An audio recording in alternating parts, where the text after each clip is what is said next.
We start with the preamble.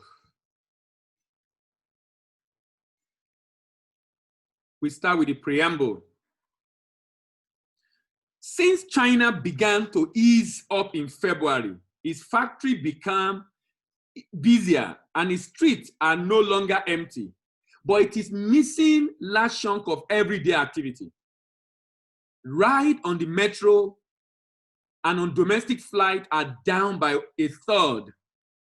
Spending on such things as restaurants has fallen by 40%. Across the post-COVID lockdown rich world, life will be tough, at least until a vaccine or a treatment is found.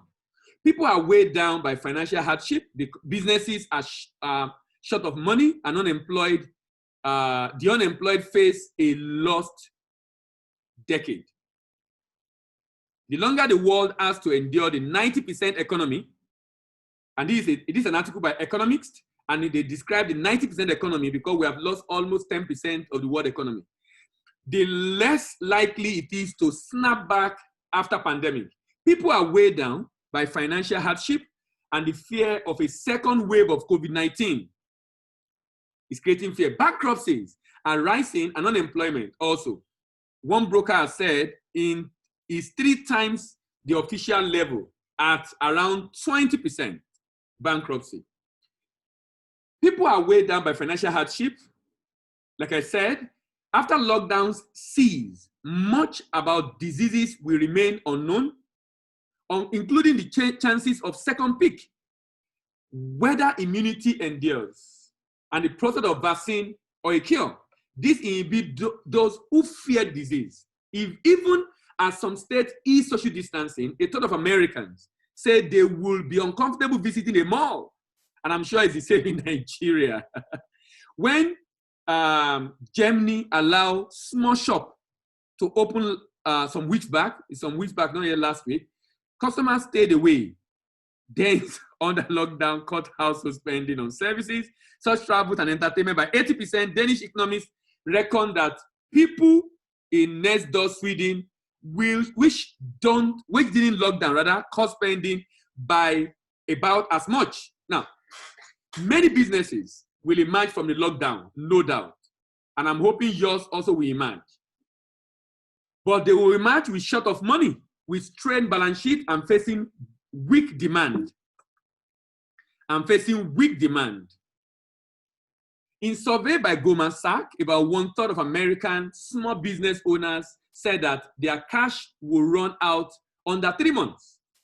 In Britain, the share of commercial tenants who are falling behind in their rent has risen by 13%. This week, the boss of Boeing warned that air travel will not match the level of 2019 for the next 2 to 3 years. Investment, which account for roughly a quarter of GDP, will fall, not just to conserve cash, but also because risk cannot be priced. One reason to think a recent stock market rally has weak foundation. Struggling firms will deepen people's financial worries. Over a third of respondents in America told Pew Research that if they lost their main source of income, their savings, new borrowing, or the sales of assets, will sustain them for no more than 3 months. Now, this is just providing some research about the current situation in the world. Because the hardest hit industry in the 90% economy employ a lot of low-wage people, joblessness will be high and casual work hard to come by. Even now in Europe's 5th largest economy, over 30 million workers, a fifth of the labor force, are in special scheme where the state pay their wages. This can be generous, but nobody knows how long that will last. The economy will also suffer from scaring firms that adapt to COVID-19 by cutting costs and finding new ways of working may increase productivity. But if people miss less after lockdown, or if they are idle for months or on end, they will become detached from professional network and may lose skill because skills are changing. There are new skills being required. One of these, I mean, if you check the World Economic Forum prediction about 3-4 years ago about the job of the future, you know that people have to reskill and retool. American employee could face a lost decade. Government scheme will save business in the short term, which is welcome, but those designed to preserve job risk, eventually creating zombie firm that neither thrive nor go bankrupt, slowing the cycle of labor capital. This was written by Zani Minty Beddoes, editor-in-chief of Economics.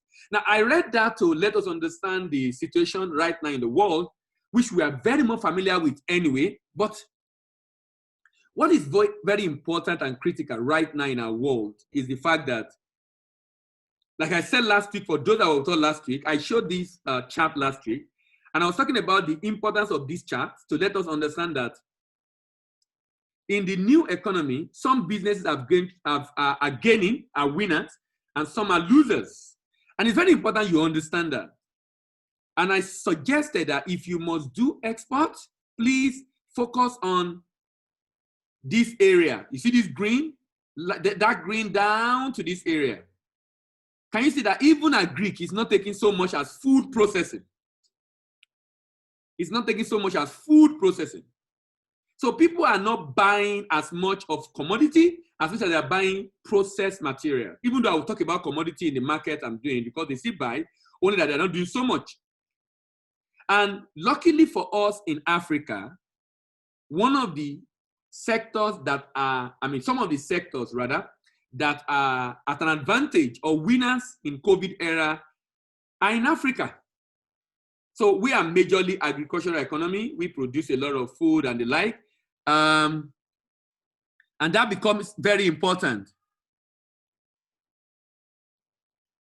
So the issue right now that we should be concerned with is that considering the opportunities, how do we take advantage of these opportunities? How do we take advantage of this opportunity? How do we ensure that we get access to those markets? And that's why we're analyzing those markets today, so that each and every one of us can begin to look at, okay, which of these are you really interested in as a product? Like I said, mainly agri commodity and the like. Which of these are you interested in so that you can take advantage of the current economy? We are in Africa. We are mainly agrarian economy. We are at an advantage. Nature has helped us.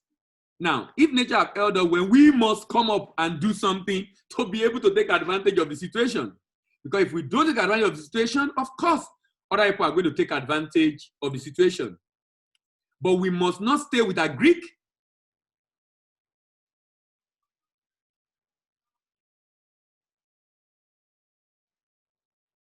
We must not stay with a Greek. Why? Because even in the world trade, a Greek is just about 10% in the world trade. In a world trade of about $18 trillion, a Greek is less than 2 trillion. A Greek commodities. So we're better off doing food processing, adding value to be able to get a better part of the economy. So in the discussion we are having today, like I said, we are basically looking at the potential. I will start with the African market, potential in the market, the opportunities in the market, first of all. And then we will now narrow down to product and the market where you can find them. We'll be looking at each product. Who are those buying in Africa? Who are those buying in other parts of the world? For that product also, we'll be looking at who are those buying in Asia? Who are those buying in America? Who are those buying in Europe? We'll also be looking at this market size of each of the products, the market size of each of the products. We'll be looking at the trend. The trend, the prediction about the product. Is the outlook very good? Is the outlook very great? Is it worth pursuing? Is the outlook very good or great? Is it worth pursuing? Or it's already been predicted to come down?